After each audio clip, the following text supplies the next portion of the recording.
Oke teman-teman, saya di sini akan mengenalkan apa itu Node.js.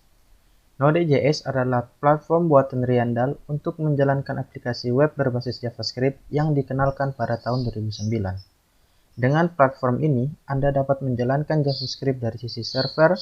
Untuk mendukung kemampuan tersebut, Node.js dibangun dengan engine JavaScript V8 milik Google.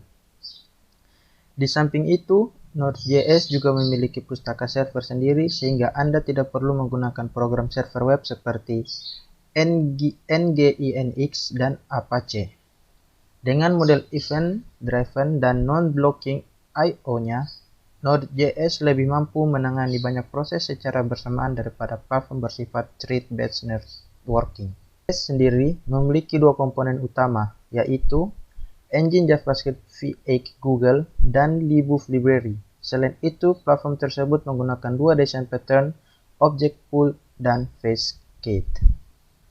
Node.js sendiri bekerja dengan konsep non-blocking dan single thread. Untuk memahami maksud dari kedua konsep tersebut, simaklah penjelasan pada bagian ini. Sebut saja program A sebagai contoh. Program ini bekerja dengan konsep blocking dan multi-thread. Dalam kinerjanya, algoritma program A terdiri dari beberapa proses. Oleh karena itu, sifat blockingnya algoritma program tersebut tidak akan berlanjut ketika satu proses belum diselesaikan.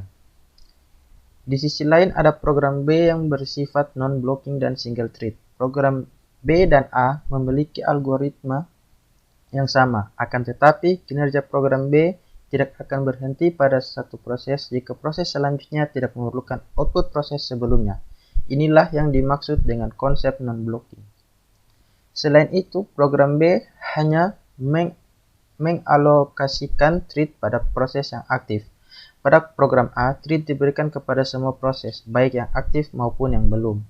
Dengan melihat konteks tersebut, Anda dapat memahami bahwa program B yang bersifat non-blocking dan single thread dapat bekerja lebih efisien dan tidak menggunakan resource yang besar dibandingkan program A. Apa saja keunggulan Node.js? Berikut adalah alasan mengapa Node.js sering digunakan oleh programmer. Yang pertama, bersifat non-blocking. Seperti yang telah disebutkan pada bagian sebelumnya, Node.js bekerja dengan konsep non-blocking. Dengan kata lain, proses yang tidak membutuhkan output dari proses sebelum tetap dapat berjalan bersamaan. Oleh karena itu, penggunaan Node.js pada sebuah program meningkatkan efisiennya. Yang kedua, dapat mengeksekusi kode dengan cepat. Node.js dibuat menggunakan engine V8 besutan Google yang dapat menjalankan kode dengan cepat. Yang ketiga, memiliki karakteristik single thread. Dalam konsep ini, sebuah program hanya mengalokasikan thread pada proses yang sedang berlangsung. Hasilnya adalah kinerja program yang lebih ringan. Yang keempat, tidak melakukan data buffering. Program dengan Node.js di dalamnya tidak melakukan data buffering, yaitu pengalokasian sebagai porsi penyimpanan server untuk data yang sedang diproses. Absennya proses ini memberikan Anda ruang yang lebih besar untuk penyimpanan data.